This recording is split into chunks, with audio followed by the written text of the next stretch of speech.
Nearly 60% of the Amazon rainforest falls within Brazil's borders, and its future depends in part on the direction President-elect Lula takes. As Democracy Now! Broadcasts from COP27 here in Egypt, on Tuesday we spoke about this and more with Gregorio Mirabal, coordinator of the indigenous organizations of the Amazon Basin, or COICA.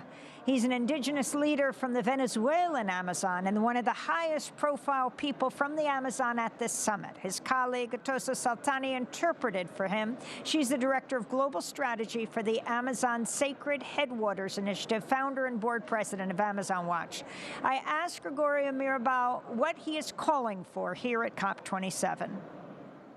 Bueno, en primer lugar, agradecer a ustedes por darnos esta voz y que nos puedan ver para poder decir nuestros sueños y aspiraciones. First, I want to thank you for giving us this opportunity to share with you our dreams, our visions, and our aspirations. Estamos aquí porque el año pasado en Glasgow nos prometieron apoyo financiero, técnico y político.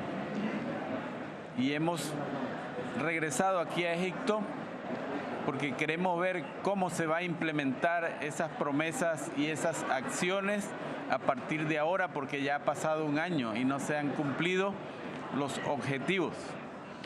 We're here because last year in Glasgow, a lot of promises were made to support Indigenous peoples, technically, financially, and politically.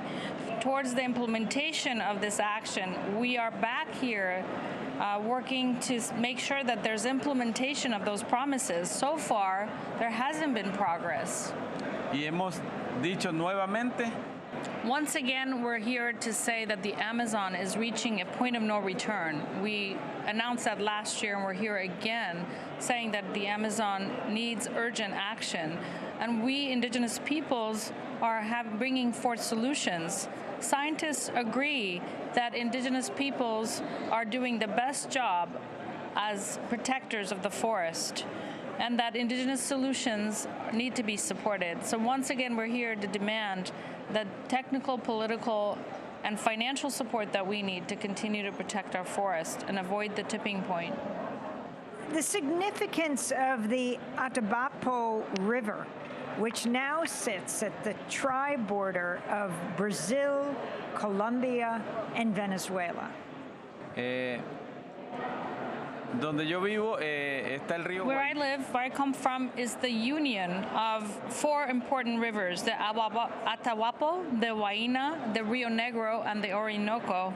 This conjunction, this confluence of these rivers are one of the largest confluences within the Amazon basin, and these rivers eventually flow to the Amazon. It was NASA who discovered that the deserts in the Sahara of Africa bring much needed nutrients and are connected to the Amazon basin and feed the Amazon basin. Then the Amazon basin creates flying rivers that feed the world, that are vital for the planet. So we are here to say that these four rivers are vital for the future of life on the planet. Porque la Amazonía es un ser vivo que se conecta a nivel mundial. One of these major Amazon countries, Brazil, has a new leader, Lula, Luiz Inácio Lula da Silva. He will be president again, and he's also at this summit like you are, Gregorio. I'm wondering if you can talk about his significance and what happened to the Amazon under the Brazilian president, Bolsonaro. The importance of having Lula here is that we are seeing a political shift. Lula, in his election, had committed to support us, support indigenous people, support biodiversity, support the future of the rainforest. And that this is, with Lula's support, we can fight against deforestation and support indigenous peoples in protecting and confronting the threats they face, including assassinations and human rights violations.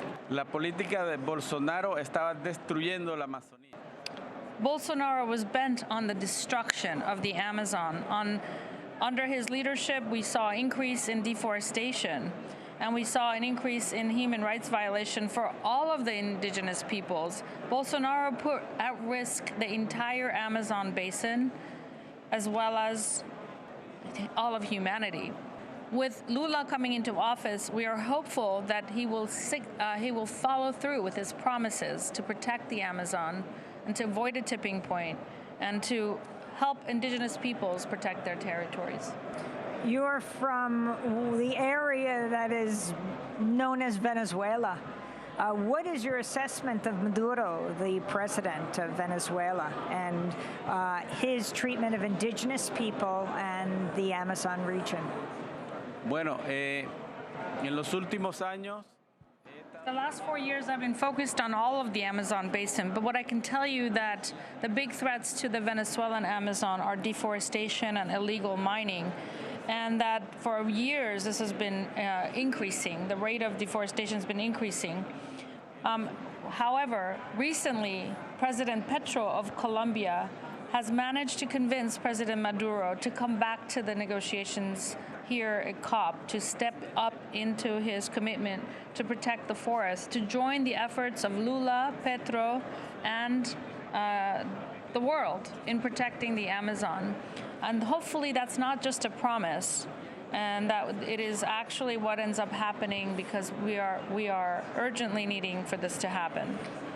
Can you talk about the most powerful corporations, what they're doing to the Amazon, and also this whole issue of loss and damage? UN speak for reparations by the wealthiest, most polluting countries. The U.S. is the historically largest greenhouse gas emitter in the world. China, the largest current greenhouse gas emitter. What is their responsibility to the Amazon, and what can they do to repair it? salvar la Amazonía en este momento. Saving the Amazon is going to cost billions of dollars, a lot of money. However, when you consider that the amount of money spent in the Ukraine-Russia war, it's equivalent to about 3 days of what we're spending in that war to save the Amazon. However, there are also irreversible damages, irreversible loss happening to the Amazon. And this is caused by a lot of petroleum drilling, by monoculture, cattle ranching, and gold. These irreversible harms, irreparable harms, are responsibility of big countries like China, Russia, the United States, and that they need to take responsibility for restoring and repairing the harm they're creating in the Amazon. Can you talk about what it means to be an indigenous land defender? Latin America is the deadliest place for environmentalists like you.